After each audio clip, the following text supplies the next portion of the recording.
김진아의 돌직구쇼에 오신 여러분 반갑습니다. 김진입니다. 전 오늘도 저희 돌직구쇼 오픈 스튜디오 앞에 나왔습니다. 비가 주룩주룩 내리고 있습니다. 이런 비들이 계속 반복되면 언젠가 따뜻한 봄도 찾아올 것만 같은 그런 아침입니다. 이재명 대표의 선택에 달렸습니다. 결국 병립형 비례제로 회귀할 건지 현행의 비례제를 유지할 건지 결국 아무런 결정도 민주당이 내리지 못한 채 이 대표에게 권한을 위임했다라는 겁니다. 이미 많은 비판이 제기되고 있습니다. 한동훈 비대위원장은 차라리 이렇게 쉽게 정치할 건 민주당 갈 걸 그랬다라며 비판했습니다. 잠시 후에 이야기 나눠보죠. 저는 비가 오나 눈이 오나 매일 아침 이곳에서 여러분을 기다리겠습니다. 김진의 돌직구쇼 지금 라이브로 시작합니다. 잠깐만요.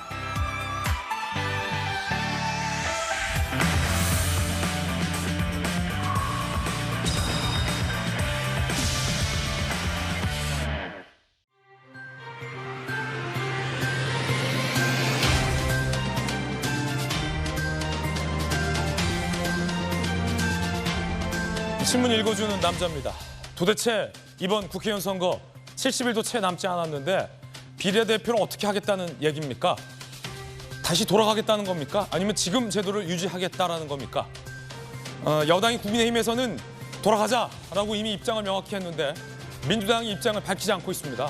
당원 투표 무슨 투표 다 했는데 아직도 입장 못 정하고 있습니다. 오늘 이 대표가 밝힐지 여부 궁금한데 끝까지 계산기 주판화를 튕기는 거 아니냐 비판이 많습니다. 잠시 후에 이야기 나눠보겠습니다. 오늘 조간신문 4가지 키워드 준비되어 있습니다. 먼저 첫 번째 키워드부터 공개하겠습니다. 첫 번째 키워드는 이겁니다. 용쟁호투. 이 영화 참 재밌게 봤는데요. 용과 호랑이의 싸움. 용과 호랑이의 싸움. 어떤 기사일까요? 동아일보 5면입니다. 여권에서 대통령실 참모 출신이 38명 공천을 신청했다고 합니다. 대표적인 치열한 격정지가 이원모 대 박진, 이원모 전 인사비서관 대 박진 의원, 서울 강남을, 그리고 김호진 전 관리비서관 대 송원석 의원의 경북 김천. 상당히 뜨거운 격전지들이 예상된다는 겁니다. 현역 의원이냐 용산 참모냐 그것이 문제로다. 적게 잡아도 21곳에서 현역 의원 대 용산 참모의 대결이 펼쳐질 수 있다는 겁니다. 실로 용과 호랑이의 싸움에 비길만 합니다. 용쟁호투였습니다. 이어서 두 번째 키워드입니다. 두 번째 키워드는 첩혈쌍웅. 첩혈쌍웅. 선열이 낭자한 이 두 사람의 싸움이라는 뜻입니다. 이 영화 참 재밌게 봤는데요. 중앙일보 4면입니다. 선열이 낭자한 싸움은 어떤 싸움일까요? 이번 주에 현역 30명 사실상 컷오프, 민주당 내에서 비명과 친문 간의 싸움이 폭발전야다. 그렇군요. 첩혈쌍웅 맞네요. 민주당 공천 내분 본격화 가능성이 있다는 겁니다. 30명이 사실상 컷오프된다. 상당한 비명, 친문이 컷오프 대상에 포함되는 거 아니냐라는 예상도 나오고 있습니다. 선열이 낭자한 싸움. 과연 그 결과는 어떻게 될까요? 자, 이어서 세 번째 키워드입니다. 세 번째 키워드는 와호장용. 재밌게 본 영화인데요. 한국일보 6면입니다. 와호장용. 누운 호랑이와 숨어있는 용. 이낙연 전 대표의 새로운 미래가 출범했는데 반쪽 출범입니다. 조홍천 의원과 이원욱 의원은 합류하지 않았습니다. 숨어있는 용이 된 셈이군요. 그 이유는 뭘까요? 시작부터 중텐트가 찢어졌다. 한국일보는 이렇게 표현하고 있습니다. 잠시 후에 와호장용이 된 그 이야기 다뤄보겠습니다. 자, 이어서 네 번째 키워드입니다. 용쟁호투, 첩혈쌍웅, 와호장용. 네 번째는 오늘의 시사상식인데 기후동행 카드입니다. 여기서는 홍콩 영화가 안 나왔네요.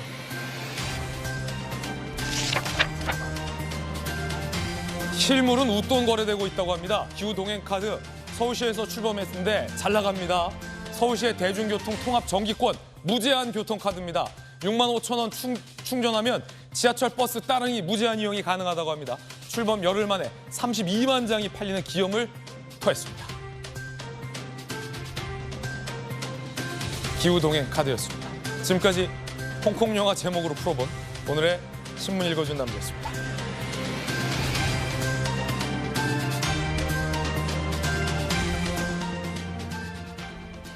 비디오고 옛날에 참 재밌게 봤던 홍콩 영화들이 떠오르는 오늘 아침입니다. 홍콩 영화에 견줄 만한, 무협 영화에 견줄 만한 총선의 신경전, 오늘도 치열한 소식들 준비되어 있습니다. 오늘 함께 하신 분들 소개해드리죠. 강호의 고수들입니다. 법전 들고 나온 정법전, 정혁진 변호사님, 그리고 청와대 대변인, 문체부 차관을 역임한 박성규 전 차관 나오셨습니다. 돌직구 좌장, 서울시 정무부시장을 역임한 민주당의 김영주 의원, 그리고 민주연구원 부원장 출신의 최병천 전 부원장 나오셨습니다. 어서 오세요. 이재명 대표는 비례제를 어떻게 하겠다는 걸까요? 한동훈 비대위원장이 마포울 정청래 의원을 상대로 강하게 추천한 김경률 비대위원이 총선 불출마를 선언했습니다. 이 이야기, 첫 번째 이야기에서 시작하겠습니다. 네가 와라 한동훈, 민주당은 봉숭아학당 기사 제목의 표현을 인용했는데 어떤 얘기인지 첫 번째 이야기에서 지금부터 시작하겠습니다. 마포울의 정청래 의원을 상대로 한동훈 비대위원장이 손을 번쩍 들어주면서 강하게 추천했던 김경률 비대위원, 대통령과 영부인을 향해 마리 앙뚜아네트라는 표현을 써서 사과까지 했던 김경률 비대위원, 마포울에 나가겠다라고 공언했었는데 돌연 총선 불출마를 선언했습니다. 김경률 총선 불출마 선언, 출마 안 하겠다. 숙고 끝에 내린 당의 총선 승리를 위한 결심이다. 비대위원 역할에 더욱 충실히 수행하겠다라고 입장을 밝혔습니다.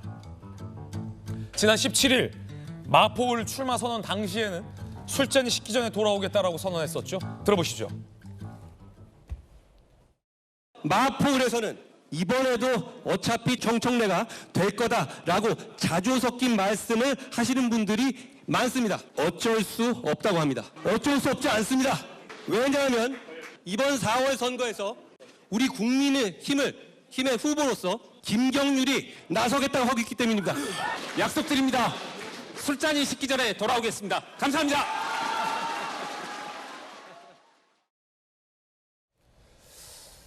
관우의 유명한 표현, 술잔이 식기 전에 돌아오겠다. 이 표현까지 썼던 김경률 비대위원이 결국 총선 불출마를 선언했습니다. 왜? 궁금한데요. 박성규 대변인께서는 이유를 아시죠? 어제 사실 많이 놀랐어요. 전혀 예상했던 얘기가 아니기 때문에. 그런데 뉴스를 보고 나서 좀 짐작을 좀 해봤죠. 어떤 짐작을 해봤냐면은 김경률, 그러니까 비대위원이죠. 예. 비대위원 본인이 지금 마포을에 공천이 된 이후에, 공천이 아니라 이제 나가겠다고 밝힌 이후에 한 20일쯤 지난 거 아니에요? 20일쯤 지난 후에 정말로 많은 일이 있었어요. 그 많은 일들 가운데 한동훈 비대위원장과 윤석열 대통령 간의 그 사상초의 갈등 상황도 노출이 됐었고, 네. 그런데 그 노출이 된 상황이 사실은 김경률 비대위원의 입장에서 보면은 제가 볼 땐 좀 그랬던 것 같아요. 이게 왜 이렇게까지 문제가 되는 얘기일까 싶었던 상식적인 수준의 문제를 제기를 했었거든요. 뭐냐면은 김건희 여사의 명품백 문제는 그거는 사과를 하고 가야 된다. 이건 사실은 여론과 관련된 얘기였고, 당연히 비대위원으로 당의 체질 개선 그리고 선거에 임하는 국민의힘의 달라진 모습을 보이기 위해서는 그런 문제를 제기해야 된다는 게 그분의 상식이었을 거예요. 그건 사실은 저의 상식이기도 했고 국민의 상식이기도 했습니다. 그런데 거기서 이제 문제가 촉발이 됐죠. 그리고 거기에 이제 그 문제만 촉발이 된 게 아니라 한동훈 비대위원장이 김경률 비대위원을 예비 후보로 공천을 돼 있는 이 상황을 보면서 이른바 사천 논란이 좀 일어난 부분도 있었죠. 복잡했을 거예요. 본인과 관련돼서 이렇게 벌어지는 이 상황 자체가 이렇게까지 간다고? 그리고 여기서 끝나질 않았어요. 본인이 사과하는 모습까지 좀 비춰졌어요. 그다음에 제가 잘못했던 것 같다 사과한다는 얘기를 했죠. 아마도 김경률 비대위원 본인의 입장에서는 정치판 이거 정말 내가 생각했던 것과 너무 다르구나 하는 생각 많이 했었을 것이고, 본인과 본인 주변에 있는 가족도 포함합니다. 제 짐작이에요. 전혀 잘못한 것이 없는 상식적인 얘기를 했는데 이렇게까지 내몰릴 수 있는 판인가 하는 상황에 대한 일종의 자괴감이나 스스로의 부끄러움, 스스로에 대한 그 불만족스러움이 꽤 있었을 거예요. 그 고민을 좀 했었던 것으로 저는 보이고, 그런 과정 속에서 본인의 그 앞으로의 행보에 대해서 결단을 좀 한 것 아닌가 싶습니다. 앞으로의 행보라는 건 이제 시민운동가의 행보에서 정치인으로 행보로 넘어온 거죠. 예. 저는 그 내놓은 여러 가지 SNS에 본인의 심경을 밝혔던 글 중에서 이 대목이 저한테는 눈에 들어오더라고요. 앞으로 당 안팎에서 목소리를 내겠다. 네. 이 얘기는 무슨 얘기냐면 자기가 조금 더 자유로운 입장에서 객관적으로 꼭 필요하다고 하는 얘기를 다른 것 신경 쓰지 않고 얘기하겠다고 하는 자신과의 어떤 다짐이기도 하고 국민을 바라보는 국민의 다 힘을 바라보는 그 국민들을 향한 약속이기도 하다고 저는 보거든요. 그래서 앞으로의 행보가 좀 더 주목이 되고 예. 더 가지 않겠는가 하나 좀 생각을 하고, 그리고 이 부분에서 제가 좀 하나 꼭 좀 보고 싶은 거는 애초에 청와대에서는 이분이 출마는 하되 비대위원은 그만두는 쪽으로 좀 기대를 했던 것 같아요. 아, 반대로 갔군요. 예. 출마는 하되 비대위원을 그만두는 쪽으로. 그러면은 김경률의 입은, 김경률이라고 하는 시민운동가 출신의 어떤 행동은 상당히 좀 제한될 수밖에 없을 것이다라고 기대를 했었던 것 같은데, 그렇게 정리되길 바랐던 것 같은데, 반대로 비대위원은 유지를 하면서 출마를 접었단 말이에요. 이것은 청와대에서 볼 때도 앞으로도 좀 신경 쓸 부분이 있을 수 있겠다 하는 어떤 신호로 받아들여지지 않겠는가. 그래서 저는 개인적으로는 김경률 비대위원의 활약에 좀 기대를 하고 있는 편입니다. 그렇군요. 김영주 의원님, 네. 결과적으로 이면에서 한동훈 비대위원장과의 상의는 안 했다라고 하지만 불출마를 한 비대위원장도 지금은 그냥 수락을 한 거잖아요. 그러니까 용인한 셈인데 네. 결국은 대통령과 비대위원장이 본인으로 충돌하는 모습을 보면서 김경률 비대위원이 사과도 했지만 한동훈 비대위원장의 사천 논란까지 불거지는 걸 보면서 더 부담을 주면 안 되겠다. 뭐 이런 본인의 선택 이런 것도 좀 작용한 것 같아요. 어떻게 보십니까? 저는 보니까 결론적으로 방금 마지막에 우리 박순규 차관께서 그런 말씀하셨습니다. 과연 대통령실의 압박이었다면 비대위원 사퇴를 하고 출마를 하든지 그게 전제가 돼야 되는데 제가 보더라도 그건 아닌 것 같아요. 대통령실 압박은 아니다. 예, 제가 한겨레 느낄 때는. 신문은 용산 압박을 못 견뎠냐라고 묻고 있지만 저건 아니다. 예, 그러니까 용산이 불쾌하게 생각할 수 있지만 압박 정도는 아니었다고 봅니다. 그렇군요. 그러니까 압박이었다면 비대위원 사퇴가 먼저가 되고 그다음에 출마 불출마는 나중 문제입니다. 네. 근데 이제 그런 것은 아닌 것 같고, 다만 오히려 이 상황은 제가 봤을 때는 뭐 제 개인적인 사견을 전제로 하면 김경률 비대위원이 내부 조사 마포를 했을 때 생각보다 안 나왔을 수가 있어요. 그러니까 큰 정치인이 아니고 시민사회에서는 알려졌지만, 그렇다면 굳이 저기에 목매달 일이 아니고 오히려 한 비대위원장의 말하자면 사천 논란을 잠재우는 희생양으로서 먼저 예. 뛰어내리고 내가 불출마함으로써 오히려 유니스과 다른 어떤 전략공천 지역에 한 위원장의 힘을 실어주겠다는 그렇군요. 그런 포석으로 보입니다.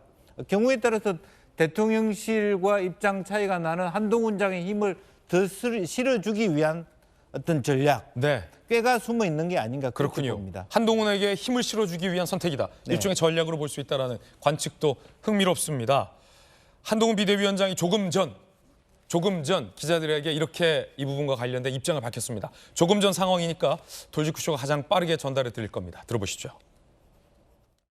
김경률 비대위원이 불출마한 거 가지고 좀 해석이 분분한데, 어쨌든 표면적으로 당정 갈등의 어떤 빌미를 제공했다는 측면에서 김경률 비대위원의 불출마가 용산의 요구에 순응을 한 거다, 이런 해석이 있고, 잘못된 해석이고요. 혹시 만류를 하셨나요? 저는 출마를 하셔서 이겨주셨으면 하는 마음이 있었습니다. 그렇지만 본인의 생각이 굉장히 강했고요. 아시다시피 김경률은 누구 얘기 듣는 사람이 아니거든요. 제가 그 뜻을 충분히 이해했기 때문에 존중하기로 했습니다. 김경률은 누구 얘기 안 듣는다. 내 말도 안 듣는다. 자기가 안 나가겠다 한 거다라는 선택입니다. 결국 용산의 압박 내지 용산의 수능이라는 건 잘못된 해석이다라는 한동훈 비대위원장의 조금 전 답변도 박성규 차관, 김영주 의원의 분석과 상통합니다. 흥미로운 건 정청래 의원의 반응입니다. 안도했을까요? 어땠을까요? 정청래 의원, 마포울이 안동역이냐? 안 오는 건지 못 오는 건지. 노래 가사죠. 선거가 장난이냐? 비겁하게 딴 사람 보내지 말고 네가 와라 한동훈. 이라며 정청래 의원은 이 알쏭달쏭한 반응을 보였습니다. 정혁준 변호사님, 네네. 정청래 의원은 어떤 생각이었을까요? 좀 보면서 이게 뭐 하는 건가라는 생각이 들었을까요? 아니면 그래도 좀 다행이네라고 가슴을 쓸어내렸을까요? 뭐 정청래 의원만 신난 거죠. 왜냐하면 정청래 의원은 본인이 이번 총선에서 이길 거라고 김경률 후보한테 비대위원한테 지지는 않을 거다라고 생각을 했을 것 같은데 네. 그럼에도 불구하고 김경률 후보하고 붙는 것 자체가 그게 이제 정청래 그 최고위원한테는 부담이 아니었겠습니까? 제가 봤을 때 김경률 비대위원이 누구 말 듣는 사람 아니에요. 예. 그 김경률 비대위원이 책을 갖다 썼는데 책 제목이 노빠꾸 인생이거든요.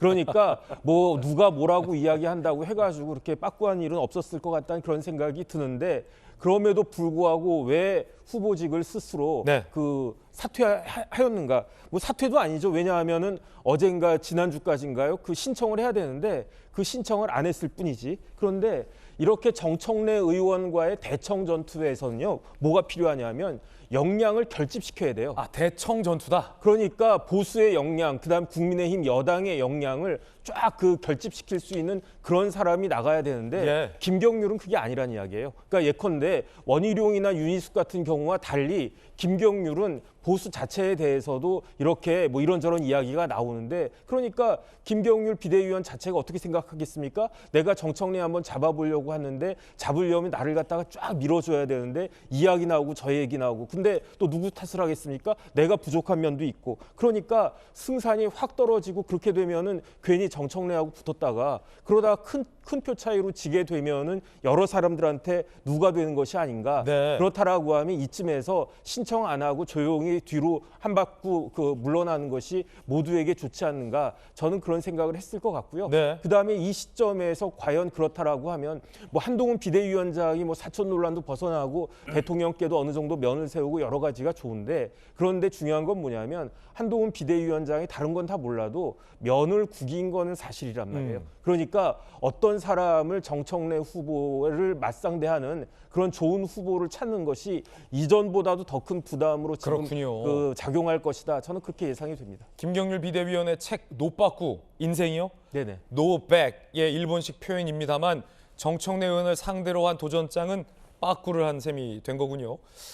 그런데 몇 가지 여론조사를 오늘 보여드릴 텐데 이 마포을 지역에서의 여론조사는 과연 김경률 비대위원이 대청 정청래 의원을 상대로 어땠을까요? 함께 보시죠. 지금 보시면 김경률, 정청래, 정의당 장혜영, 정청래 45, 김경률 34, 장혜원 6. 그런데 원래 이제 당협위원장이죠. 국민의힘의 김성동 전 의원 같은 경우는 정청래 47, 김성동 28, 장혜영 6. 그러니까 정의당 장혜영이라는 이 세 번째 후보의 지지율이 똑같이 6으로 묶여 있는 상황에서 변수가 없다는 거죠. 정청래 의원의 지지율을 보면 김성동 전 의원이 출마했을 때 정청래 의원의 지지율이 더 올라간다. 대신 김성동 전 의원 대신 김경률 비대위원이 출마했을 경우는 정청래 의원의 지지율은 소폭 하락하고 국민의힘의 지지율이 28에서 34로 올라간다. 라는 흥미로운 여론조사 결과는 나와 있었습니다. 어떻게 보십니까? 부원장님. 민주연구원 부원장 출신에.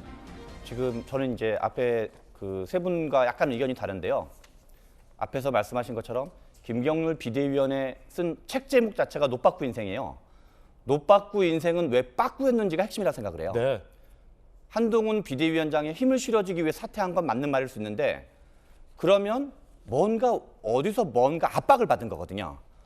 다른 사람들은 사퇴하지 않아도 한동훈 비대위원장은 이미 잘 나가고 있는데 굳이 한동훈 비대위원장의 사퇴까지 하면서 힘을 실어주려고 했던 것은 그것이 비대위원의 사퇴가 좀 더 큰 사퇴였을 수는 있지만 지역 후보를 사퇴하는 방식을 통해서 뭔가 압박을 받았기 때문에 사퇴를 하게 됐다는 거죠. 그래서 첫 번째는 어떤 무언의 압박 또는 여러 가지 분위기 이런 것 속에서 사퇴를 했다고 봐야 될 것 같고요. 지금 여론조사를 보니까 한동훈 비대위원장 입장에서는 조금 전에 들으셨던 것처럼 굉장히 좀 아쉬울 것 같아요. 한 비대위원장도 김성동 전 의원도 의원입니다만 뭐 이 지역을 경선을 하든 전략공천 지역으로 하든 조금 더 정청래 의원을 상대로 경쟁력 있는 후보가 출마했으면 하는 게 한동훈 비대위원장의 바람이었을 것 같은데 지금 저 34라는 김경률 카드가 없어지면 한 비대위원장 입장에서는 더 센 후보를 지금 찾아와야 되는 거 아니겠습니까? 네네. 원래 이 마포 갑이 있고 마포 을이 있는데요. 네. 지난 지방선거죠. 지난 지방선거에 서울에서 3분의 1을 민주당이 이기고 3분의 1을 구청장 선거에서 국민의힘이 이겼어요. 그런데 이제 시의원들을 보면 마포 갑은 두 군데 모두가 국민의힘이 이겼지만 마포 을은 두 군데 모두가 민주당이 이겼을 정도로 원래 그렇군요. 엄청난 강세 지역이거든요. 밭이 너무 좋다 그럴 거예요. 민주당 입장에서. 그런데 김경률 비대위원이 아직 그 김성동 그 전 후보는 2번 출마하셨던 분이고 이번에 또 출마하시는 분인데 네. 어느 정도 알려지신 분이거든요. 그런 거에 비해서 김경률 비대위원이 여론조사를 하자마자 34%가 나온 거는 상당히 높은 수치로 볼 수 있거든요. 그렇군요. 그런 점에서 어떤 지역에서의 경쟁력 때문에 사퇴했다기보다는 어떤 여러 가지 이제 무언의 압박 등등의 사퇴 때문에 보는 게 합리적인 판단일 것 같습니다. 네. 또 하나는 선거에서 제일 중요한 거는 구도거든요. 한동훈 비대위원장의 핵심 구도가 386, 586, 686 어떤 86세대 또는 운동권 청산이라고 예. 그랬는데 그러기에는 운동권 출신인 김경률 비대위원만큼 모양새가 잘 나오는 사람이 만만치는 않거든요. 그렇죠. 그런 점에서 여러 가지 지역 구도로 봤어도 김경률 비대위원이 사퇴하는 거는 좀 비합리적인 측면이 있기 때문에 여러 가지 압력과 함께 볼 필요가 있을 것 같습니다. 그렇군요. 다양한 분석 전해드리고 있습니다. 김경률 불출마 이야기 전해드렸고요. 이번 선거의 두 번째 변수입니다. 첫 번째 변수는 이 김경률의 불출마. 두 번째 변수는 비례대표 제도를 어떻게 할까입니다. 민주당이 병립형 비례대표제로 회귀하기 위해서 이 비판을 받는 것을 부담을 줄이기 위해서 전당원 투표에 붙인 것 아니냐. 지난주 후반 한겨레 신문이 이 대표와 민주당 지도부를 강하게 비판하면서 쓴 기사입니다. 그런데 그 전당원 투표에서도 결론을 내지 못하고 이 대표에게 모든 권한을 위임하겠다라고 했습니다. 결국은 전당원 투표에서도 결론을 못 낸 겁니다. 책임을 회피하려는 꼼수다라는 비판만 받은 셈이 됐습니다. 모양을 이재명 대표가 구겼다라는 거죠. 어차피 이 대표가 결정할 거 전당원 투표로 책임을 떠넘겼다가 거기서도 이게 부담스러운 이슈였나 봅니다. 선거제 관련 모든 당론을 이 대표에게 위임하기로 결정 내렸습니다. 선거가 70일도 안 남았는데 키를 쥐고 있는 제1 거대 야당 민주당이 비례대표와 관련된 선거제를 어떻게 하겠다라는 입장을 결정하지 못하고 밝히고 있는 것은 매우 무책임한 일이다라는 비판이 도처에서 제기되고 있습니다. 이 전당원 투표에 붙이는 꼼수까지 했는데도 결정을 내리지 못하고 있는 겁니다. 결국 이 대표가 본인이 대선 공약으로 병립형으로 돌아가지 않겠다라고 못 박았는데 지금 이 대표가 내심 병립형으로 돌아가고 싶어서 대선 공약을 파기하지 못하고 이러지도 저러지도 못하고 있는 건 아니냐라는 조간신문의 비판이 많은데요. 한동훈 비대위원장이 이 지점을 파고들었습니다. 그 당대표하기 참 좋을 것이라며 민주당으로 갈 걸 그랬다. 이렇게 밝혔는데요. 들어보시죠. 민주당이 선거제 당론으로 결정권을 시장에서 말하기에 대표한테 위임하기로 했는데 그 당 대표하기 참 좋을 것 같아요. 저는 민주당 갈 거 그랬어요. 정치하기 너무 편할 것 같아요. 뭐라고 얘기하더라도 얼마든지 말을 바꿔도 되고 그거 본인들 공약 아니었던가요? 핵심 공약이었던 것 같은데요. 국민들이 그거 모르실 것 같습니까? 좀 기본적인 부끄러움을 알았으면 좋겠습니다. 지난 총선 기억하십니까?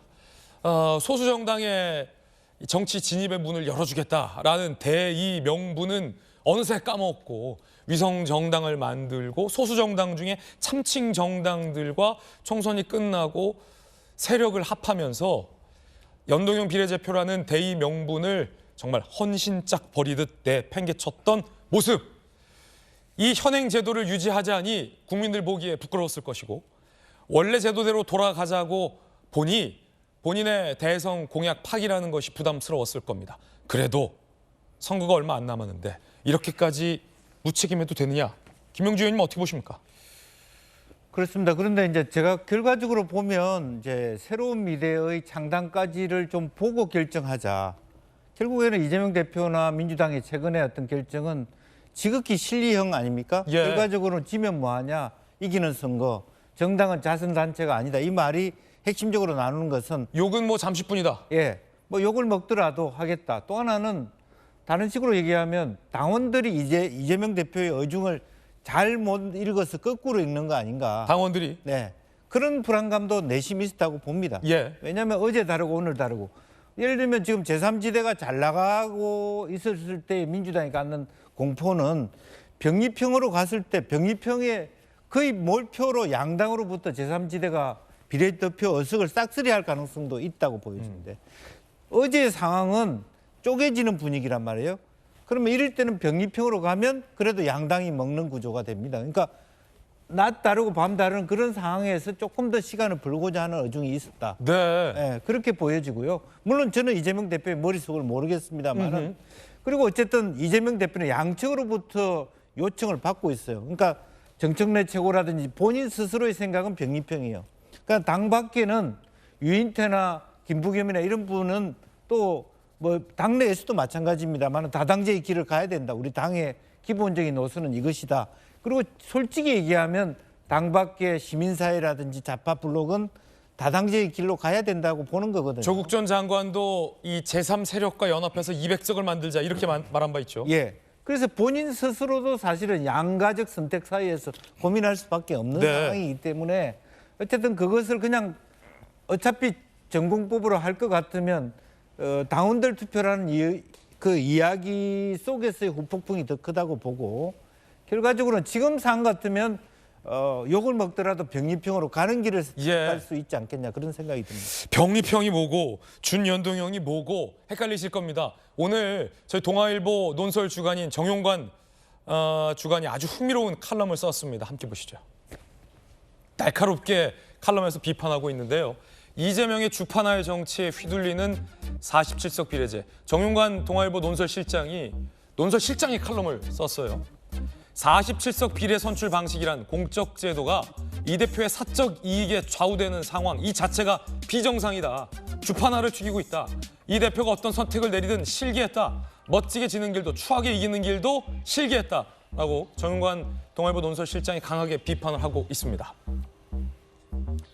박성규 대변인님, 병립형으로 돌아가게 되면 이 대표가 원하는 예측 가능한 비례의원 공천이 가능하기 때문에 그렇죠. 안정적인 이 대표의 리더십이 보장된다는 장점이 있고 이 병립형으로 돌아가게 되면 원래 하던 대로 하면 양당이 비례의석도 많이 확보하기 때문에 예상이 가능하겠죠. 예. 그런데 지금의 현행 제도를 유지하게 되면 장단점이 좀 있을 것 같아요. 이 대표 입장에서는.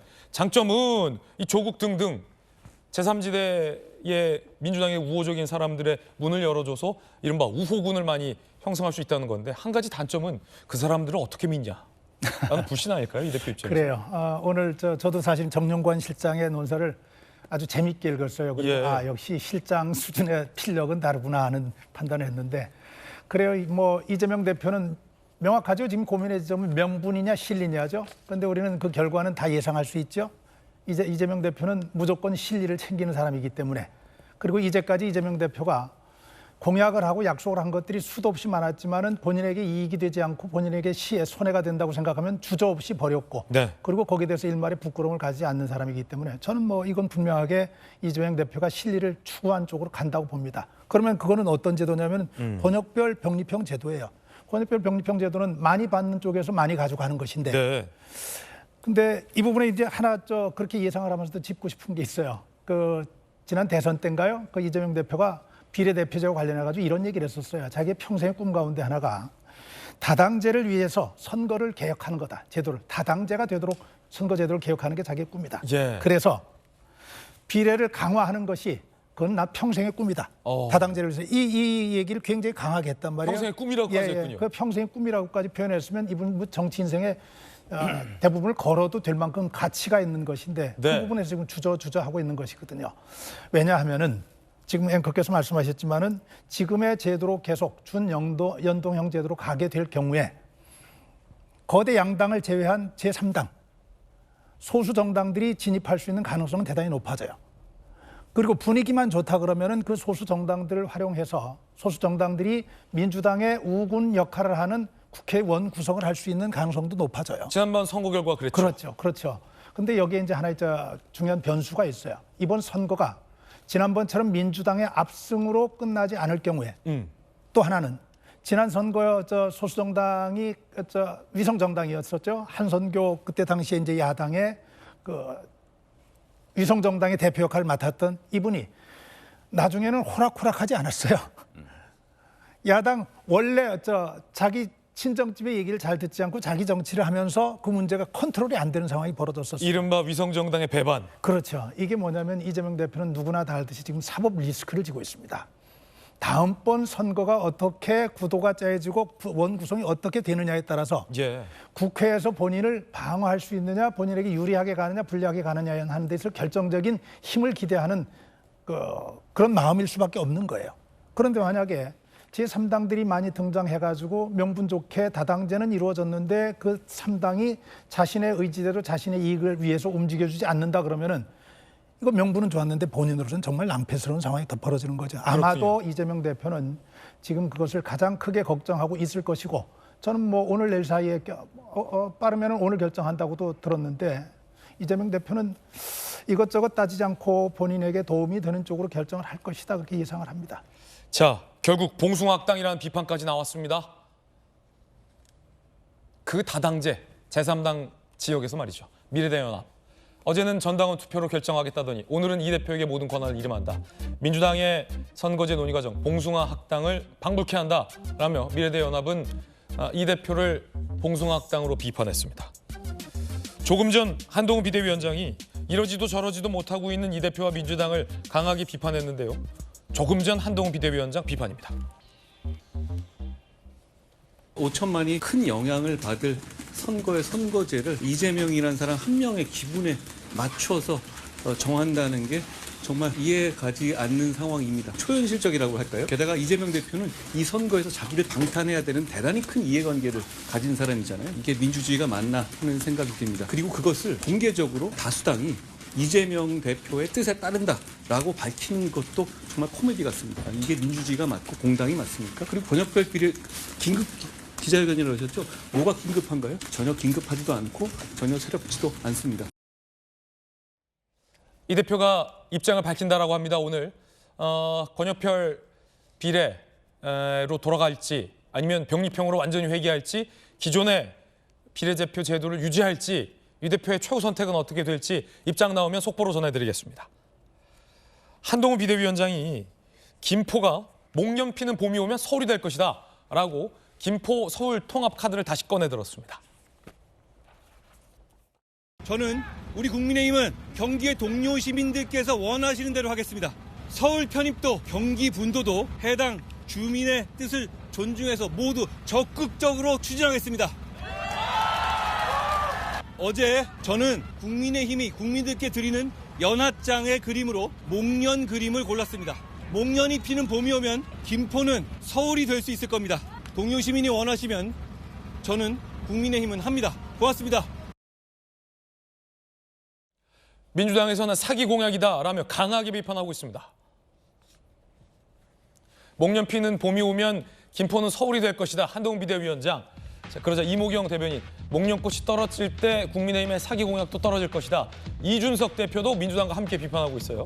당내 조율도 안 된 채 남발, 뜨거운 아이스 아메리카노, 둥근 사각형 같은 모순 정책이다라고 민주당과 이준석 대표가 같이 나란히 비판하고 있습니다.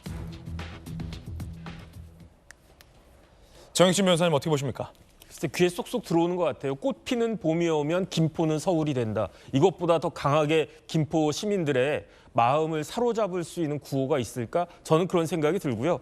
총선은 대선과 달리 그 지역에서 뽑는 거 아니겠습니까? 그러니까 한동훈 비대위원장이 김포 가가지고 저 이야기를 한 것이 과연 득표에 도움이 될까 도움이 되지 않을까? 당연히 도움이 되지 않겠습니까? 그렇다라고 하면 김포가 지난번에 그 민주당에서 다 석권했던 그러한 지역이잖아요. 그렇게 맞춤형 공약을 갖다가 하고 있는 것인데 거기에 대해서 반박하는 민주당, 어차피 이준석 대표 뭐 개혁신당 그 신당이야 김포하고는 상관없는 정당이니까 그냥 그렇다라고 치고 민주당에서 이러한 귀에 쏙쏙 들어오는 그러한 구호에다가 정확하게 그걸 방어할 수 있는 말을 해줘야 되는데 이모경 대변인의 말은 그냥 물에 물 탄 듯 술에 술 탄 듯 그런 느낌이 들기 때문에 어찌됐든지 간에 꽃피는 봄이 오면 김포가 민주당이 될지 아니면 여당이 될지 한번 지켜볼 만한 일이 아닌가 싶습니다. 예, 이거 할 만한 카드다. 한동훈 비대위원장 입장에서는. 뭐 해야 될 카드죠. 왜냐하면 될 총선에서 카드다. 이기기 위해서. 예, 자 실현 가능성 있는 것 아니다라는 야당의 비판. 조금 전 한동훈 비대위원장은 그러면 김포 서울 편입에 민주당은 반대하느냐. 입장도 명확히 못하면서 무슨 비판이냐라는 반박을 하기도 했습니다. 최 부원장께서는 어떻게 보십니까? 네, 원래 이 김포 편입 문제가 이야기됐다가 국민의힘에서도 약간 철수하는 분위기였거든요. 네. 그래서 민주당 입장에서도 이거 이제 사실상 사기 공약 드러난 거 아니냐라는 입장을 가지고 있었는데 최근에 다시 한동훈 비대위원장이 다시 꺼내든 것 같아요. 다시 꺼내든 이유는 한동훈 비대위원장이 비대위원을 통해서 여러 가지 했었지만 실제로 지금 어떤 윤석열 정부에 대한 어떤 비판적인 분위기라든가 국민의힘과 민주당 사이 정당 지지율이 과거보다 좁혀진 건 사실이지만 중도 확장 관점에서 뚜렷하게 좁혀지진 않았어요. 뒤집어지지 않았고 그런 점에서 한동훈 비대위원장은 이번 선거의 최대 승부처가 수도권인데 이 수도권 주변에 특히 이제 경기 지역 현재 김포 같은 경우도 갑과 을 모두 민주당이 의원인 상태인데요. 그런 점에서 김포를 비롯한 주변 도시들 주변에 있는 서울 인근 도시들을 좀 흔들기 위한 목표로 이 문제를 다시 좀 꺼내는 게 아닌가 이런 생각이 듭니다. 그렇군요. 그런가 하면 피습당한 배현진 의원이 지역 행사의 모습을 드러냈는데 한동훈 비대위원장이 깜짝 격려 방문을 했습니다. 그 장면 보시죠. 문명사회에서 테러를 대하는 정치의 자세에는 두 가지가 있습니다. 이재명의 방식이 있고요. 배현진의 방식이 있습니다. 이재명 대표처럼 정치 장사를 위해서 끊임없이 음모론을 이어가는 방법이 있습니다. 국민을 불안하지 않게 하고 또 정치를 오염시키지 않기 위해서 배현진 의원은 그 길을 택하지 않았습니다. 정치 혐오 그리고 일부 비뚤어진 팬덤에 기댄 폭력적인 정치 현장의 모습들을 앞으로는 지워나갈 수 있도록 앞으로 더 노력을 하겠습니다. 자, 이번에는 두 번째 이야기로 이어지겠습니다. 민주당 내부에서의 이 뜨거운 공천 경쟁 이야기도 준비되어 있습니다. 주제 공개하겠습니다. 장애물을 해결하자 수박과 싸우러 간다. 수박 얘기가 아직도 나오고 있는 상황입니다. 뜨거운 지역이죠. 계양을로 좀 먼저 가보겠습니다. 이재명 대표가 계양은 출마하겠다라고 밝혔고요. 이 지역에 원희룡 전 장관이 이재명을 잡으러 가겠다라고 출마를 선언했습니다. 그 가운데 유동규 전 본부장도 계양을에 출마하겠다라고 밝혔습니다. 여론조사 한 대목 보겠습니다. 인천 계양을 누구에게 투표하시겠습니까? 이재명 48, 원희룡 32, 48대 32의 여론조사 결과가 나오고 있습니다. 이재명 48, 원희룡 32. 리서치앤리서치가 실시한 여론조사 결과입니다. 이재명 대표가 인천 계양을에서 우위를 보이고 있는 상황입니다. 원희룡 전 장관, 계양을에서 본격적인 유세에 나섰다라는 관측이 있는데요. 현장으로 가보시죠. 지금 방탄 국회 때문에 국회도 정상이 아니고 야당도 지금 개딸들한테 지금 붙잡히고 있거든요. 이 모든 것을 정상화하기 위해서 장애물을 우리가 해결하자. 장애물을 해결하자라고 원희룡 후보 같은 경우는 이야기를 했습니다. 인천 계양을 같은 경우는 이재명 대표가 지난번에도 과반 이상을 획득했던 지역입니다. 자, 마침 지금 이재명 대표가 긴급 기자회견을 갖고 있습니다. 비례제 관련해서 어떤 입장인지 들어보시죠. 여당의 반대로 실패했습니다. 거대 양당 한쪽이 위성정당을 만들면 패배를 각오하지 않는 한 맞은편 역시 대응책을 찾을 수밖에 없습니다. 칼을 들고 덤비는데 맨주먹으로 상대할 수는 없습니다.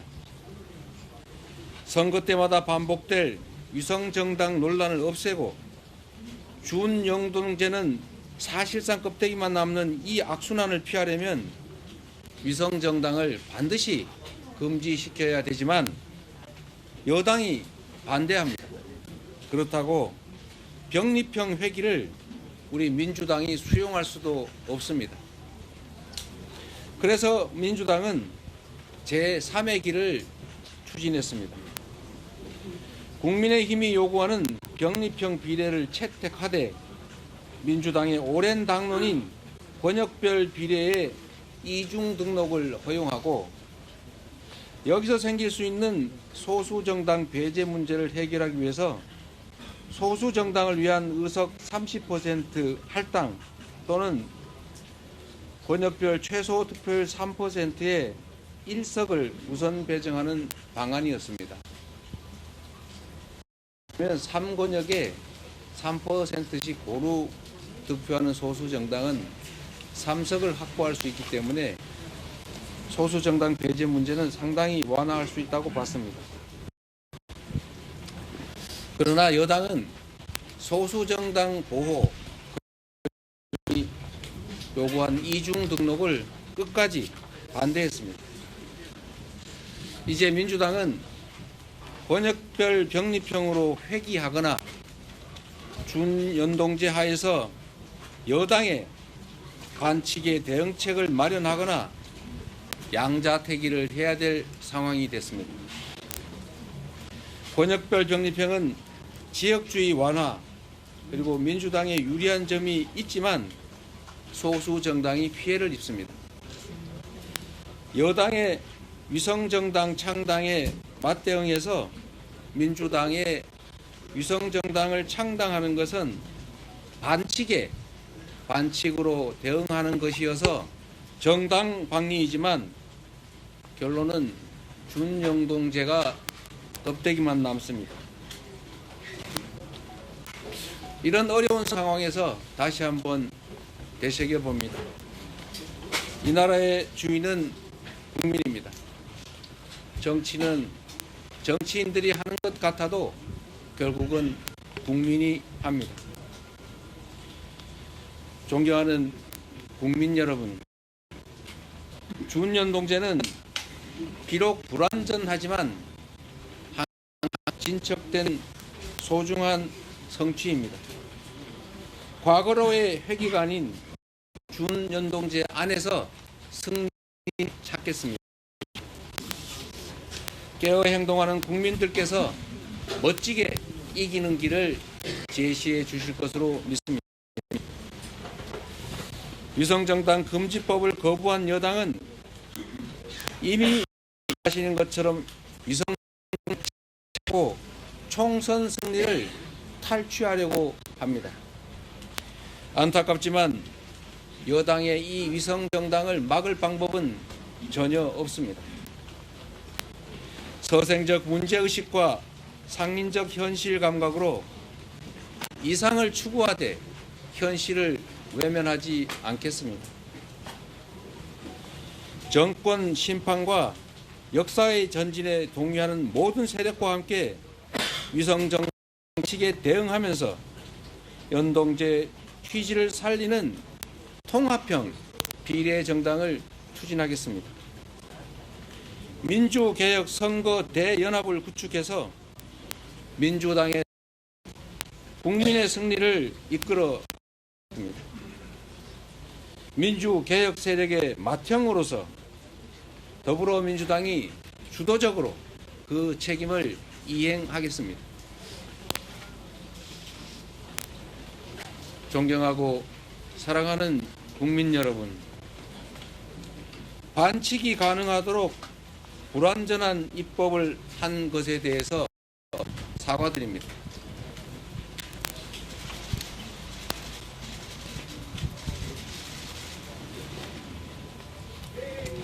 국민께 약속드렸던 위성정당 금지 입법을 하지 못한 점을 사과드립니다.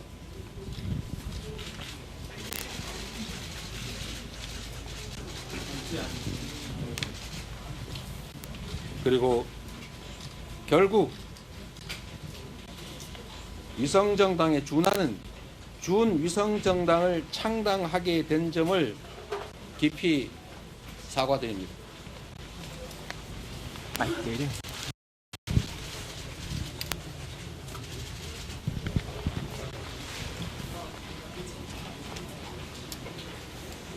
같이 칼을 들 수는 없지만 방패라도 들어야 하는 이 불가피함을 조금이나마 이해하여 주시기를 바랍니다.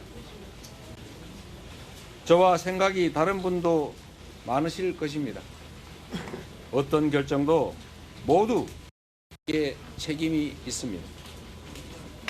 내일을 따라 국민만을 믿고 가겠습니다. 죽기를 각오하고 반드시 승리하겠습니다. 민주개혁 세력의 총단결로 대한민국의 퇴행을 막고 총선 승리로 새로운 희망의 길을 열어가겠습니다. 죄송합니다. 그리고 고맙습니다.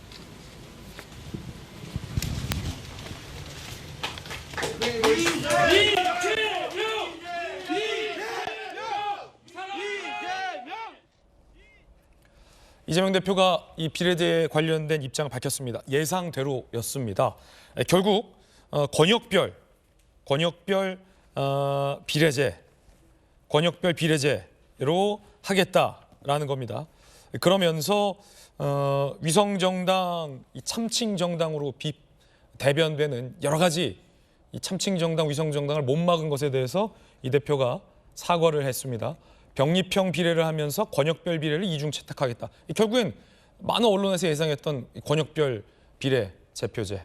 그러니까 완전히 병립형으로 회귀하지 못한 채 중간적인 어정쩡한 비례제를 이 대표가 밝힌 겁니다.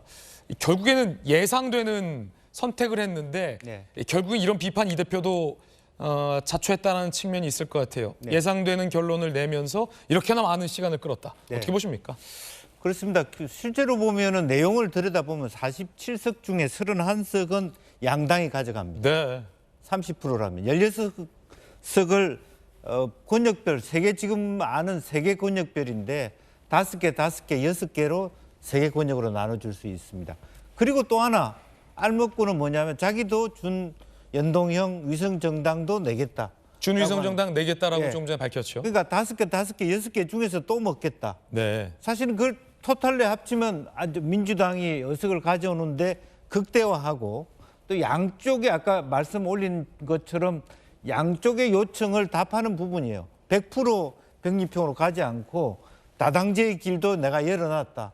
이렇게 얘기를 하고 있습니다. 사실은 뭐 어찌 보면 이제 선거제의 게리맨더링이라고 할 수 있고 아전인수격 해석을 통해서 어떻게 보면 심플하게 욕을 먹더라도 병립형으로 가는 것도 아니고 전체적으로 다당제의 길을 열기 위해서 하는 것도 아니고 실제로 아마 뭐 5석, 6석은 영남에서 3석, 호남에서 5석, 수도권 6석 이렇게 나눠질 텐데 그중에 이제 그야말로 지금 현재 이준석 신당과 말하자면 이낙연 신당이 지역별로 영남에서 5석 중에 2~3석씩 거의 표를 최소화하겠다는 전략으로 보여집니다. 결국 이준석, 이낙연 등의 이 제3지대의 영향력을 최소화 누르면서 본인의 이른바 프랜차이즈 정당까지 창당하겠다라는 뜻이어서 앞으로 상당한 논란이 될 걸로 보입니다. 조금 전 화면이 고르지 못했습니다. 날씨도 안 좋고 워낙 현장에 취재진이 많았기 때문으로 추정되는데 양해 부탁드립니다. 계양을 지역, 당장 이 대표는 원희룡 전 장관과도 결호해야 하고 유동규 전 본부장과도 결호해야 할 것 같습니다. 유동규입니다. 저는 이재명보다 일을 훨씬 더 잘할 자신도 있고요. 일 잘한다고 생각합니다. 늘 일을 남 뒤에서 숨어서 하는 습성이 있고 약속을 지킨다 했지만 제대로 된 약속, 제대로 된 공약이 저는 없다고 생각합니다. 이재명이 저보다 전과도 많고 저는 전과가 없습니다. 현재 이재명이가 할 수 있다면 저도 할 수 있을 것 같다. 이런 자신감이 생겨서 특히 대안이라면 저도 도전해볼 만하다. 자, 유동규 전 본부장의 출마, 민주연구원 부원장 출신의 최 전 부원장께서는 어떻게 보십니까? 네. 얼마 전에 재판이 있었는데요. 유동규 본부장이랑 이재명 대표랑 설전을 했다는 게 보도가 되기도 했었거든요. 이 대장동 문제를 둘러싸고 이제 서로 진술이 다르기 때문에 서로 이제 고성으로 했다는 게 언론에 보도되기도 했었는데요. 유동규 본부장의 출마는 어떤 정치를 하시던 분은 아니거든요. 그리고 유동규 본부장 입장에서 이재명 대표의 당선과 원희룡 후보의 당선이 있으면 가급적이면 이제 이재명 대표를 떨어뜨리려는 목표가 있기 때문에 출마 선언을 해가지고 끝까지 완주한다는 의미보다는 뭔가 좀 그동안 맺혔던 거, 억한 심정을 좀 드러내는 측면이 강하고 그래서 뭐랄까 이재명 대표에게 여러 가지 기스를 낸다 그럴까요? 기스를 내면서 끝까지 완주하기보다는 일정 시점에 사퇴하지 않을까 이렇게 생각이 듭니다. 예, 일종의 이 대표를 조금 이제 복잡하게 하고 이 대표의 메시지를 좀 이렇게 시끄럽게 하는 어떤 그런 효과는 있을 수 있다라는 겁니다. 그렇게 되면 이재명 대표는 계양을이라는 본인의 성 안에서 밀려오는 이 원희룡의 본 부대와 게릴라처럼 동해번쩍하는 유동규를 양쪽으로 다 상대해야 하는 어떤 일종의 피로함을 맞닥뜨리게 될지도 모르겠습니다. 정혁진 변호사님. 네네. 유동규의 출마. 그렇게 되면 계속 지역에서 대정동 얘기, 대장동 얘기 하고 다니지 않겠습니까? 그러니까 이건 뭐랑 똑같냐면요.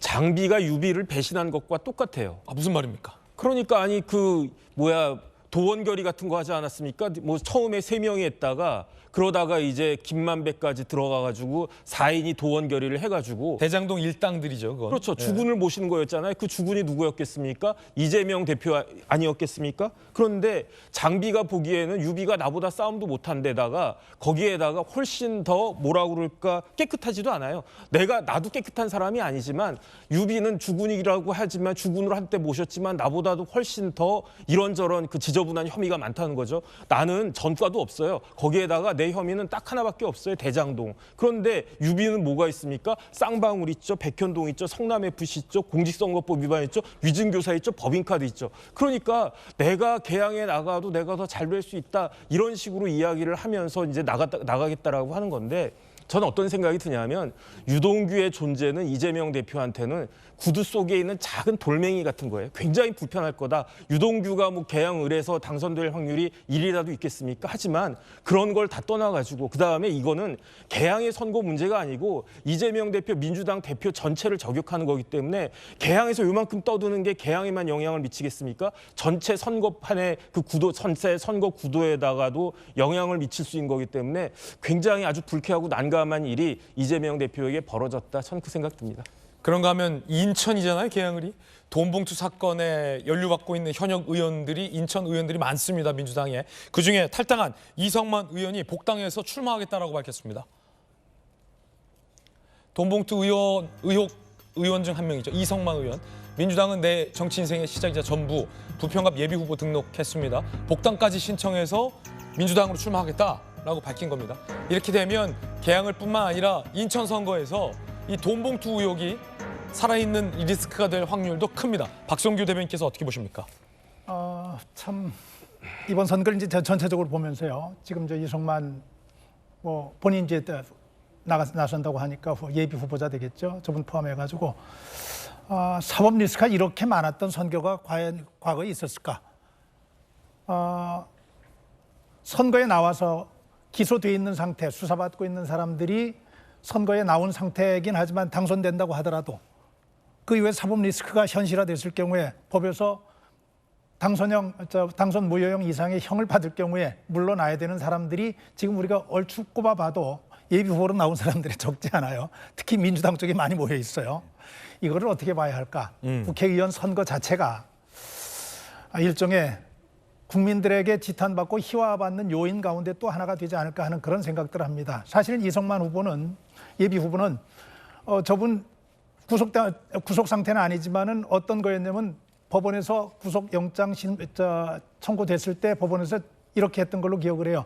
많은 부분들이 검찰이 기소한 내용들이 다 이해가 됐고 소명이 되기 때문에 더 이상 저분에 대해서 나올 건 없을 것 같고 문제가 없다고 하는 것이 아니라 그대로 구속하지 않은 상태에서 기소를 해도 별 문제가 없을 것 같다.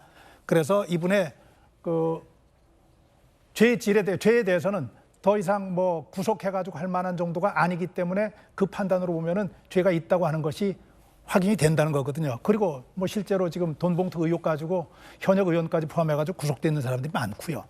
민주당이 여러 가지로 복잡한 상황을 만나는데 저런 부분들을 국민들이 어떻게 볼까 하는 생각 하나 들고 또 하나 이제 조금 전에 있었던 그 유동규 이른바 전 민주당 이재명 대표의 복심이라고 할 수 있는 인간 관계가 사람과의 관계가 저렇게까지 치달을 수 있구나 하는 것 좀 느낍니다. 한이 저렇게까지 맺힐 수 있겠구나. 정치판이 워낙 야박한 판이기는 하지만은 저게 어제의 동지, 어제의 적, 오늘의 적으로 바뀔 수 있고 동지로 바뀔 수 있다고 하는 것이 정치판이긴 하지만은 이건 인간 관계 막장 드라마를 보여주는 것 아닌가 싶은 생각이 들어서 씁쓸하고 이런 부분들까지도 저는 유권자들이 좀 관심을 좀 가졌으면 좋겠어요. 정치인이 누굽니까? 지도자가 누구예요?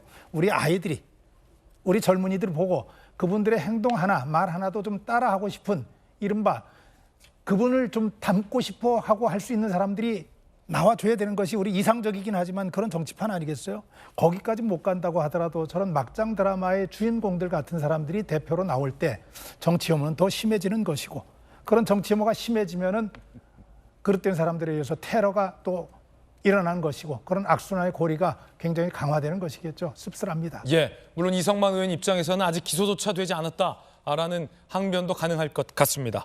그런가 하면 이재명 대표가 문재인 전 대통령을 예방했습니다. 친문 친명 간에 공천 잡음은 없다라는 어떤 메시지일 수 있을 것 같은데 실제로 과연 그럴까요? 그 장면 보시죠. 아유, 어서 오세요. 네. 아유. 감사합니다. 아유, 보자. 이거 또. 이거 지금 막. 많이 남았는데요? 네. 수술 자국하고 십자가 됐습니다. 네. 진짜 이 비도 없었으면 큰일 났다는 거예요. 정확하게 그걸 겨냥을 했더라고요. 안쪽은 안 괜찮고요? 정맥만 좀 잘려가지고 동맥은 안 다쳤다. 사진 한번 찍고 우리 일로 가십시다. 네. 자, 민주당 화이팅! 자, 우리 이재명 대표 힘내세요. 화이팅! 화이팅! 자, 제가 문재인 하면 화이팅 하겠습니다. 문재인 화이팅! 정말 다행스럽게도 정말 천행이죠. 이 대표께서 완쾌하셨고 당도 그런 또 위기 상황을 잘 이겨내서 정말 다행스럽습니다. 트라우마를 빨리 털어버리시기를 바라고요. 이재명 대표님 건강 그리고 민주당의 총선 승리를 위해서 건배합시다. 네, 감사합니다. 감사합니다. 건강하세요, 대통령님. 이재명 대표가 단식 중에 병원에 입원했을 때도 문재인 전 대통령이 병문안을 가기도 했습니다. 이 대표와 문 전 대통령 사이는 좋은 것 같은데 문제는 친문 후보들과 친명 후보들 간의 신경전이 상당하다라는 겁니다. 이재명 대표가 문재인 전 대통령을 예방했지만 친문 전해철 의원을 겨냥한 친명 후보들의 발언은 살벌합니다.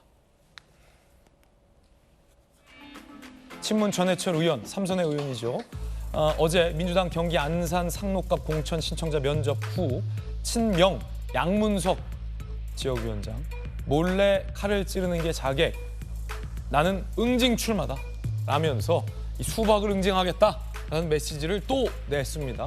면접은 어차피 절차적이다라는 친문 전해철 의원을 타깃으로 삼은 발언으로 보입니다. 보셨던 것처럼 친명 후보가 친문 후보를 타겟해서 응징 출마를 하겠다라고 하고 있고요. 이번 민주당에서 탈당한 전력이 있는 것을 페널티 적용하지 않겠다라고 밝혔습니다. 탈당했던 이력 불문에 붙이겠다라는 건데 한 걸음 더 따지고 들어가 보면 이게 친명 후보들을 위한 특혜다 이런 말도 나오고 있다고 합니다. 탈당 경력 출마자는 감산 조항이 있습니다. 당원에. 그런데 이번에는 감산 페널티 적용하지 않겠다. 불문에 붙였습니다. 알고 봤더니 탈당 이력자 16명, 상당수가 친명계다. 그리고 상당수가 이 비명 지역구를 출마 준비하고 있어서 비명을 타깃으로 한 친명 출마자에게 특혜다라는 논란도 일고 있습니다. 이 가운데 이번 주에 민주당이 컷오프 대상을 통보하는데 사실상 현역 30명까지 컷오프할 수 있는 것 아니냐 이런 얘기도 나옵니다. 친문과 친명 사이에 갈등이 가장 크게 폭발하는 지점이 이번 주 아니냐라는 조금 전 신문 읽어주는 남자의 기사도 있었습니다. 하위 20% 대상자 개별 통보 시작합니다. 이번 주에 30여 명이 예상되고요. 친문과 비명계 비율이 주목되고 있습니다. 소리 없는 총성이 곧 울릴 것이다. 전운이 감돌고 있습니다. 김영주 의원님 어떻게 보십니까?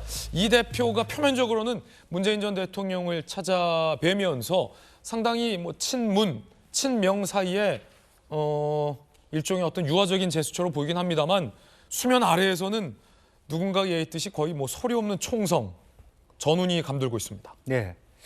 지금 이제 그야말로 어떤 친명 현역들을 많이 쳐낼 걸로 봐요. 그러면서 이제 친명이 모자라니까 자객 모집 공고를 한 거예요. 당 밖에 있는 자객 들어오세요. 근데 문제는 뭐냐면 자객들이 들고 있는 칼이 중국산이야. 잘 안 들어. 중국산 칼이 잘 안 듣습니다. 예.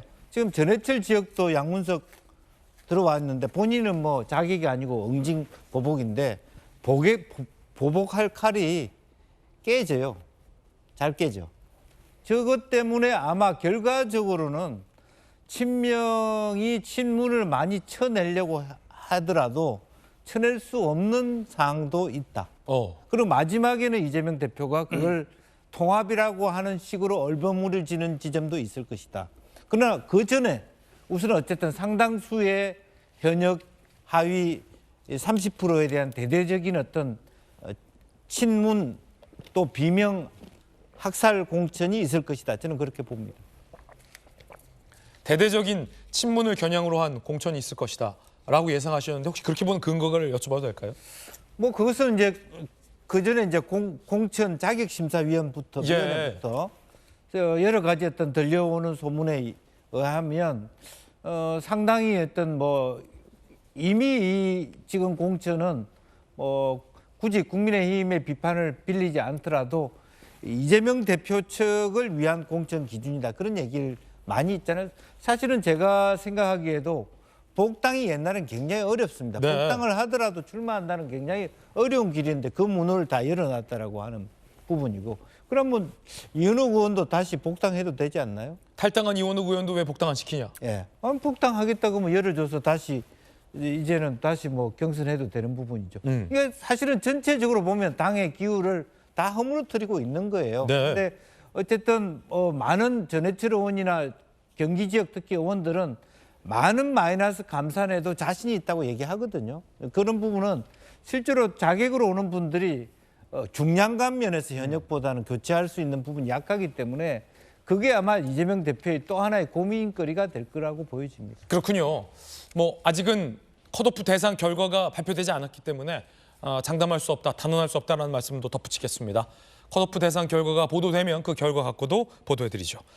자, 이번엔 세 번째 이야기로 이어집니다. 새로운 미래가 창당했습니다. 이낙연 전 대표와 김종민 의원 등이 합쳤는데 어찌된 일인지 조홍천 의원과 이원욱 의원이 이 신당 창당에 불참했습니다. 일종의 불협화음이 제3지대 한 축에서 발생한 겁니다. 그 이야기 전해드리죠. 새로운 미래 창당, 개혁신당 지지율 3%. 자, 제3지대가 뭔가 양쪽 다 삐걱삐걱한 느낌도 듭니다. 앞서 신문 읽어주는 남자에서 제가 여러 가지 재밌게 봤던 홍콩 영화 제목들을 소개해서 각 당의 고민들에 대해서 소개를 해드렸습니다. 용쟁호투, 용산 참모들과 국민의힘 현역 의원들 간의 어떤 치열한 승부, 그리고 이 제3지대를 설명하면서 제가 와호장룡이라는 표현을 썼습니다. 호랑이는 누워있고 용은 숨어있다라는 겁니다. 김종민, 이낙연 이 두 사람은 합쳤는데 조홍천, 이원욱 이 두 사람은 숨었습니다. 자, 일단 신당 창당 그 현장으로 가보시죠.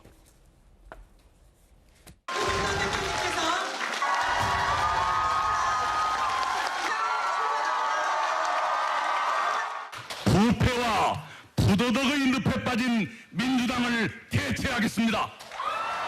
거의 비슷한 단어를 중심으로 뭉쳐지는 그런 생각이 듭니다. 서로 간에 대화를 시작할 때다 이렇게 생각하는데 중요한 것은 기존의 양당 체제를 깨고 정치의 새로운 전망을 열어가는 거 아닙니까? 합쳐야 합니다. 이준석 전 대표는 최근에 당명을 두고 중국집 운운하면서 상당히 으르렁 거렸습니다. 그런 이 전 대표도 왔는데 조홍천, 이원욱 의원은 저 자리에 없었습니다. 통합의 원칙은 수평적 열린 통합, 그러나 지켜지지 않았다라며 무언가 이낙연 전 대표 쪽과 불협화음을 암시했습니다. 새로운 미래에 참여하는 건 영혼 없이 몸만 얻어주는 일이다.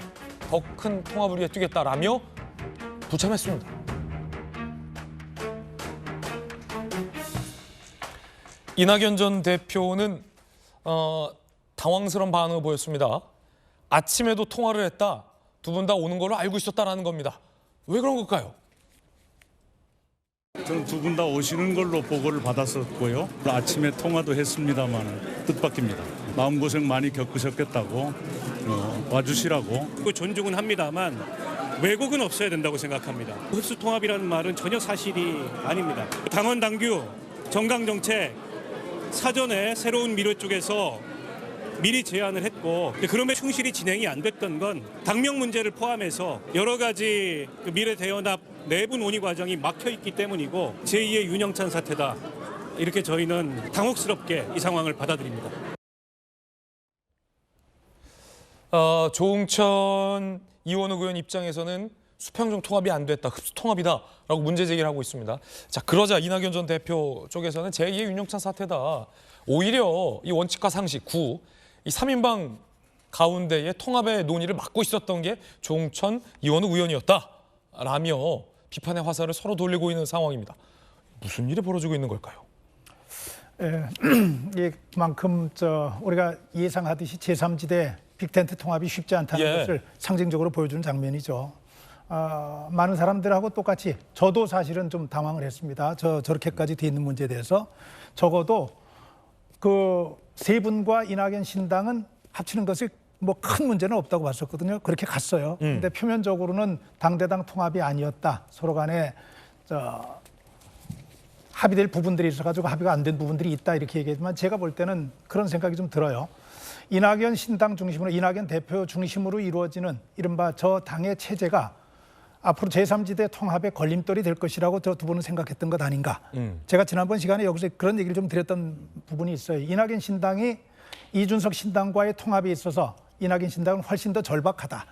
왜냐하면은 이낙연 신당 지금 같은 모습으로는 이낙연 신당은 반명의 모습으로밖에 비치지 않기 때문에 이준석을 끌어안아야만 이준석 신당을 통해 가지고 반명 플러스 반 윤석열 이 프레임이 형성이 되기 때문에 더 절박한 입장이다 이렇게 얘기를 했는데 조응천, 이원욱 두 이 의원은 이낙연 신당의 모습으로 저렇게 흡수 통합의 모습으로 갇혀가는 것이 장차 이준석 신당과의 통합을 더 어렵게 하는 요인이 되는 것 아니냐 이렇게 생각을 했던 것 같고 또 개인적으로는 이 두 분이 이낙연 대표의 중심이 이루어지는 이 모습에 대해서 굉장히 좀 동의하기 어려운 지점이 있었던 것 같아요. 왜냐하면 원칙과 상식이라고 하는 것이 추구하고 있는 개념 자체가 이재명 중심으로 돌아가는 민주당의 그 당의 운영 행태, 이재명 대표의 당 운영 방식에 대해서 동의할 수 없었기 때문에 나왔던 것이거든요. 나왔는데 이낙연 대표가 어저께도 이렇게 얘기를 합니다.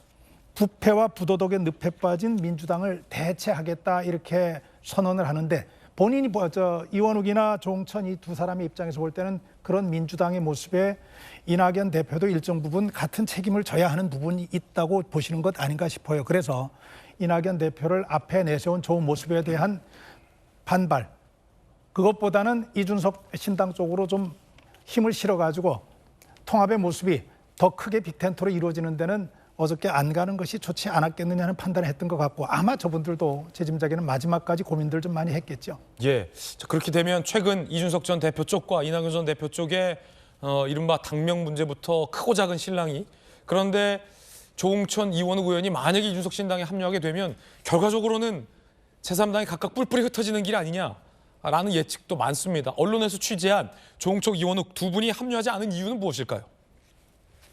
첫째는 당명 논란도 있었다는 거예요. 개혁신당과 합당 염두 개혁미래당 당면으로 계속 쓰자. 이원욱, 조응천 두 명의 의원의 요구였는데 받아들여지지 않았다. 이낙연 전 대표 이선 후퇴를 요구했다.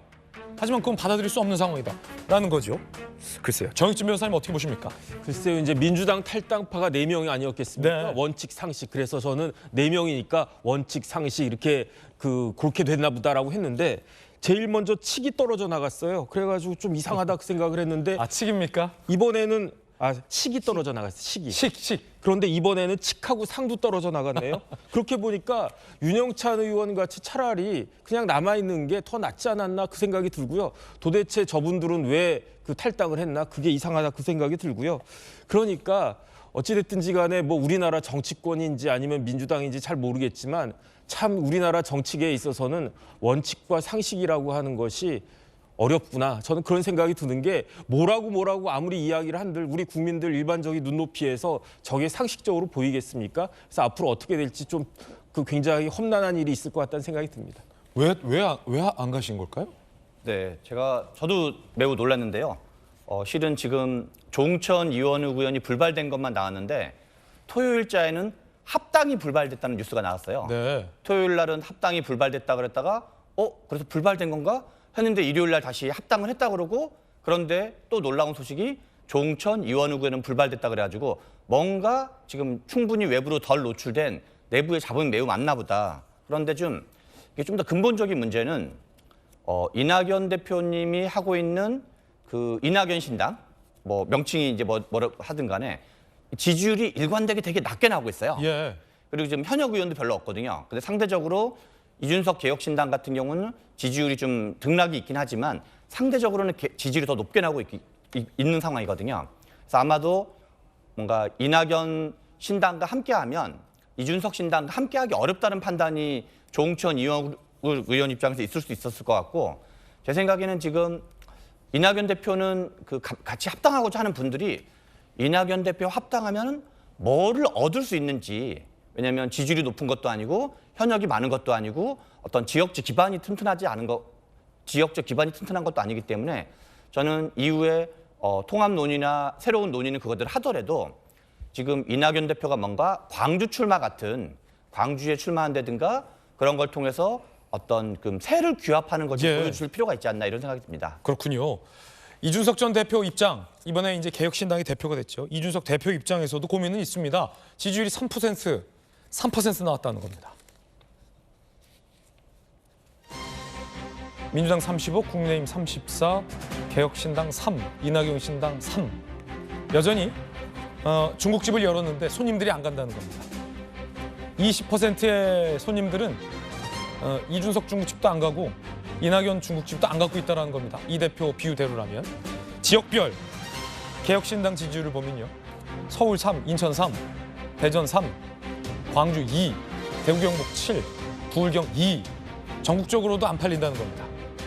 이런 딜레마를 의식해서였는지 이 대표 이렇게 해명했습니다. 이준석 신당으로 조사하다가 개혁신당으로 가면서 당명 인지도가 좀 차이 난다.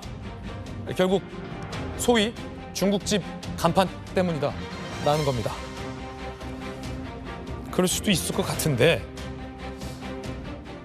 정혁준 변호사님. 네네. 결국은 이준석이라는 이름이 들어갔을 때는 8이 나왔는데 개혁신당으로 가면서 당명이 좀 헷갈려서 3 나온 것 같다라는 해명이거든요. 그런데 이름도 중요한데 이름보다는 사실 실체가 더 중요한 거 아니겠습니까? 예. 그다음에 저 수치는 제가 봤을 때 더 떨어질 수밖에 없어요. 왜냐하면 조금 전에도 이재명 대표 나와가지고 뭐 선거제 관련해서 이런저런 이야기했지만 지금처럼 2024년 현재 지금처럼 여와 야가 극단적으로 대치하는 상황이 어디 있었겠습니까? 그러니까 여당이나 야당이나 이번처럼 양당 구조로 쏠림이 심한 그러한 경우는 굉장히 드물 것 같다. 그런 생각이 드는데 이준석 대표가 그렇게 뭐 지지적적 기반이 탄탄한 것도 아니고 그런 상황에서 처음 그 개혁신당이라고 하는 모토로 들고 나왔다고 해도 이게 얼마나 오래 갈 수 있을까 그런 생각은 들고요. 오히려 그 뭐라고 할까 역선택인 측면도 없지 않아 있을 수 있겠다 그런 생각이 드는데 지금부터 앞으로 이준석 대표가 얼마나 잘 하느냐에 따라서 저 지지율이 올라갈 수도 있고 아니면 저거보다 더 떨어질 수도 있고 그렇지 않을까 하는 생각이 듭니다. 예, 김영주 의원님 어떻게 보십니까? 내 이름이 빠졌기 때문에 8%가 3% 됐다. 이게 이준석 대표 해명인데요. 그거하고 전혀 상관이 없습니다. 이름하고 상관없다? 네, 갤럽 조사라고 하는 것은 사실은 이름을 가지고 ARS처럼 물어보는 게 아니고요. 면접관에 의해서 자기가 선호하는 걸 얘기하는 거기 때문에 사실은 지지율보다 더 적게 나올 가능성은 있어요. 실제로 8% 되는 선이 실제로 갤럽 조사가 되면 5% 이하로 나눌 수는 있지만 이제 그런 측면에서 한계가 있을 수 있지만 어쨌든 본인이 얘기했던 그 뭐랄까 최근에 나타났던 정책 공약이 반작용이 있을 수도 있다는 것이고. 요거 좀 설명을 해드리면 화면이 헷갈릴 것 같아서 이게 먼저 실시한 조사예요. 이 대표가 이틀 전 실시된 조사에선 8이 나왔다라고 한 근거 같은데 그런데 이때 이름도 개혁신당이었어요. 8인데 최근 여론조사에서는 다시 똑같은 개혁신당인데 3이 떨어졌다는 거죠. 그러니까 이제 그 갤럽 방식과 다른 방식, 뭐 DDR 방식이든 실제로 전화 면접의 방식의 차이가 있을 수 있어요. 이제 그런 부분인데 문제는 뭐냐면 더 중요한 것은 똑같이 3과 3이더라도 이준석 신당의 확장성이 딱 한계에 머물러 있는 것이고 오히려 차라리 이낙연 신당이 1%라도 더 오를 가능성이 있다. 이것에 더 착목할 필요가 있다. 즉 저런 식으로 보더라도 이준석 신당은 3이었다면 이낙연 신당은 1에서 3으로 갔다라고 하는 부분이 주목해야 될 지점이 아닌가 그렇게 생각이 들고 본인이 낸 공약이 실제로 지지율을 높일 수 있는 공약이 아니었거든요. 그런 데 대한 자기 책임도 필요하다 그렇게 봅니다. 네. 한 가지 변수는 이제 만약에 조응천 이원욱 의원이 개혁신당으로 합류하게 될 경우에는 과연 어떤 변화가 있을지도 좀 궁금해지는 대목입니다. 자, 이번엔 저희가 준비한 다음 순서입니다. 뜨거운 소식 두 가지 엄선했습니다. 첫 번째 소식부터 만나보시죠.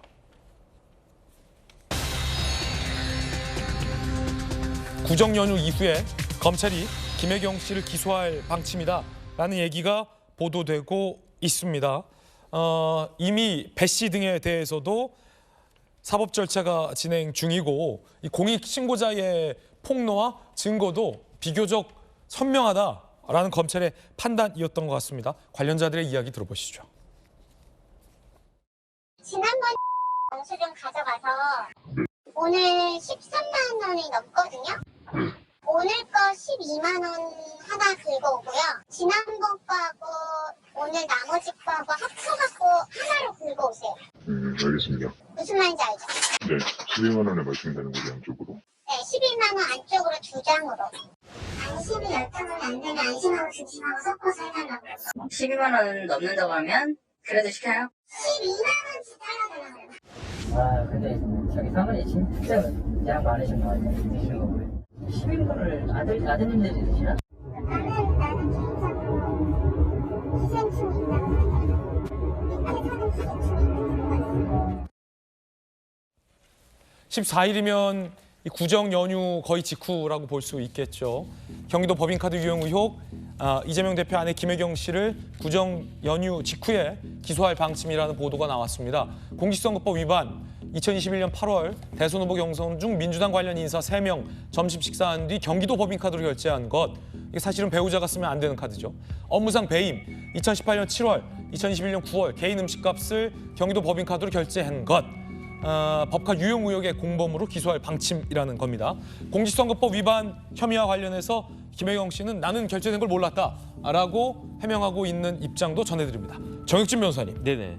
이게 공소시효 때문에 그래요. 왜냐하면 배 씨가 1심에서 실형 나오지 않았습니까? 14일에 항소심에서 무죄가 나올 확률은 제가 봤을 때 가능성은 거의 없다. 그런데 검찰은 양형 가지고 상고할 수가 없어요. 그렇게 되면 항소심에서 확정될 가능성이 굉장히 높은데 만약에 이제 그 확정이 됐음에도 불구하고 가만히 있는다. 그러면 그 김혜경 씨 관련된 사건은 공소시효가 지나가 버리게 되는데 그렇군요. 그런데 그 배 씨가 누굴 위해서 저렇게 법인카드 막 써제꼈습니까? 결국은 김혜경 씨 위해서 법인카드를 쓴 거잖아요. 그런데 김혜경 씨를 위해서 일한 사람은 저렇게 실형을 갖다 받고 그다음에 그 이익을 그 오로지 받은 김혜경 씨는 그 공소시효 지나가지고 더 이상 처벌받지 않게 된다. 이거는 검찰이 문제가 있는 거 아니겠습니까? 그렇기 때문에 기소를 안 한 것은 불가능하고 기소는 불가피한 것이다라고 생각이 됩니다. 김혜경 씨 입장에서는 저 배 씨가 그 이 점심 식사 값이나 여러 가지 결제된 것을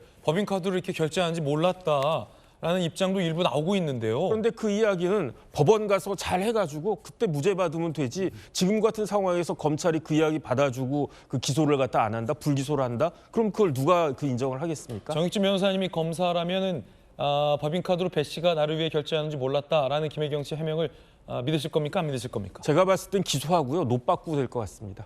그렇군요. 정익진 변호사님 개인 견해입니다. 박성규 의원님, 참 희한한 사건, 희한한 의혹이죠? 이게 참 저는 법인카드 써봤잖아요. 예. 그죠? 대변인도 하시고 차관도 하시고. 공직에 있었으니까. 근데 법인카드 쓸 때 정말로 조심해야 하는 게 사용 목적이라는 게 있어요. 그 목적을 벗어나서 쓰게 되면은 그거는 안 되는 거죠. 부도덕하고 또 불법이기도 한 것이고. 그런데 저 두 분 볼 때마다 이재명 대표하고 그 김혜경 그 배우자를 볼 때마다 어떻게 저렇게 대담하게 했을까 그런 생각이 좀 들어요. 지금 정혁진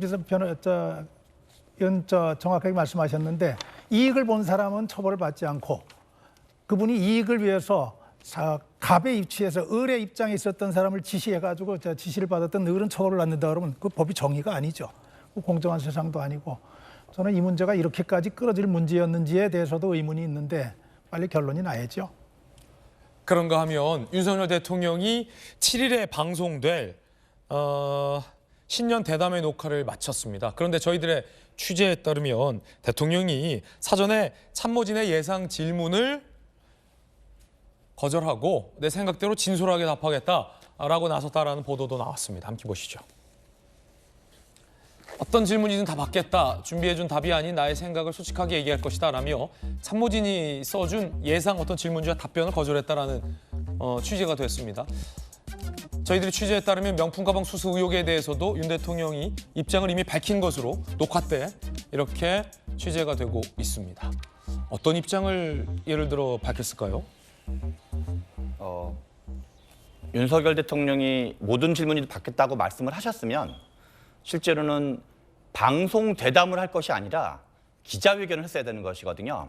그래서 제가 보기에는 윤석열 대통령이 저렇게 말씀하시는 게 저게 정말 사실일 건지 아니면 어떤 이제 언론이라든가 국민 여론을 의식한 이야기 흘리기일 것인지는 실제로는 좀 두고 봐야지 않은 측면이 있다고 생각이 듭니다. 왜냐하면 방송 대담을 선택했다는 것 자체가 기자들에 의한 자유로운 기자회견이 부담스러웠다는 걸 의미하고 있기 때문에 그렇거든요.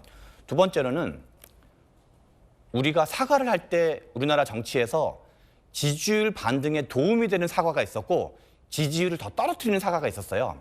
불과 얼마 전까지 김건희 여사의 명품백 수수 의혹에 대해서 몰카 공작이라는 게 용산이라든가 국민의힘의 공식 입장이었거든요.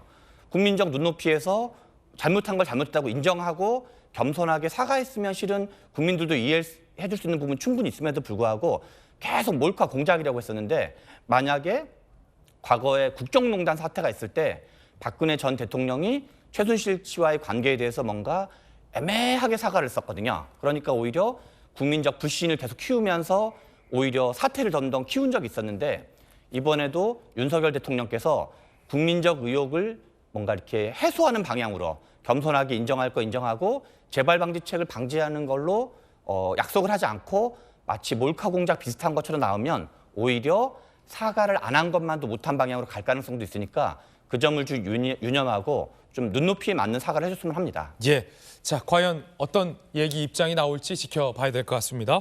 뜨거운 소식 함께하고 있습니다. 두 번째 소식입니다. 송영길 전 민주당 대표가 옥중에서 정치검찰 해체당 당명 이름 맞습니까? 맞아요? 맞다는군요. 요 창당 선언을 했다고 합니다. 남편이 옥중에서 써주신 정치검찰 해체당 가칭 창당 선언문을 제가 대신 낭독해 드리겠습니다.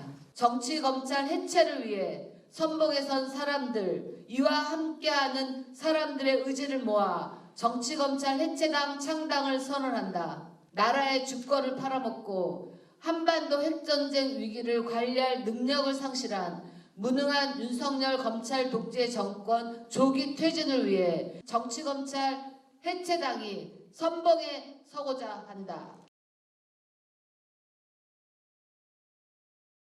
송영길 전 대표 부인이 직접 이제 남편의 옥중에서의 어떤 창당 메시지를 밝혔습니다. 송영길 전 대표의 옥중 창당 선언 내용 조금 더 다시 보실까요? 정치 검찰 해체당, 당명 맞네요. 제2의 3.1운동 정신으로 싸워갈 거다. 3.1운동이요? 윤석열 한동훈 검찰범죄 정권을 무너뜨리는 선봉이 될 것이다라고 밝혔습니다. 그런데 정작 돈봉투 의혹에 대해서는 모르쇠로 일관하고 있습니다.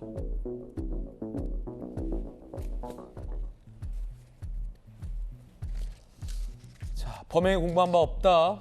돈을 준 사람이나 받은 사람이 송 대표가 아니기 때문에 관련이 없다라고 모르쇠로 일관하고 있습니다.